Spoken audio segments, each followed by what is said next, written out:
Hi friends, पहा शेअरचे types आहेत. फर्स्ट आहे प्रीमियम टाईप शेअर. फर्स्ट आहे प्रीमियम टाईप्स, सेकंड आहे पर आणि थर्ड आहे डिस्काउंट. आणि हे तीन शेअरचे जे टाईप्स आहेत ते कशावर depend on market value and face value.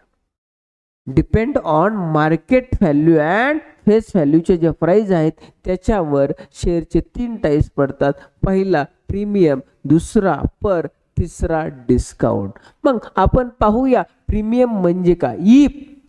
If the share is premium, if the share is premium, then कधी प्रीमियम असतो, त्यावेळेस मार्केट व्हॅल्यू जास्त असते. म्हणजे पहा ही market value is greater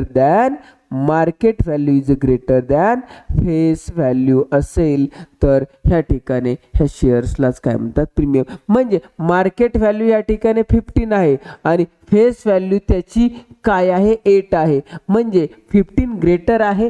market value जर ग्रेटर असेल तर this is called as premium type share. Next पहा, if the share is at par म्हणजे काय, तर व्हेन मार्केट व्हॅल्यू आणि फेस व्हॅल्यू इक्वल असेल. मार्केट व्हॅल्यू आणि फेस व्हॅल्यू इक्वल असेल म्हणजे ह्या मार्केट व्हॅल्यू ह्या शेअरची 15 आहे, फेस व्हॅल्यू सुद्धा काय आहे 15. आणि when this two value are equal then the types of share is par shares. Next पहा, if the share is at discount. Discount कधी असतो, ज्यावेळेस market value is less. Market value is less than face value. पहा M V is less than F V. म्हणजे ह्या ठिकाणी market value आहे, market value 10 आहे आणि फेस व्हॅल्यू त्याची आहे समजा 13. म्हणजे फेस व्हॅल्यू जर त्या ठिकाणी जास्त असेल आणि मार्केट व्हॅल्यू कमी असेल तर this type shares is called as discount. कसं वाटलं ते कमेंटमध्ये नक्की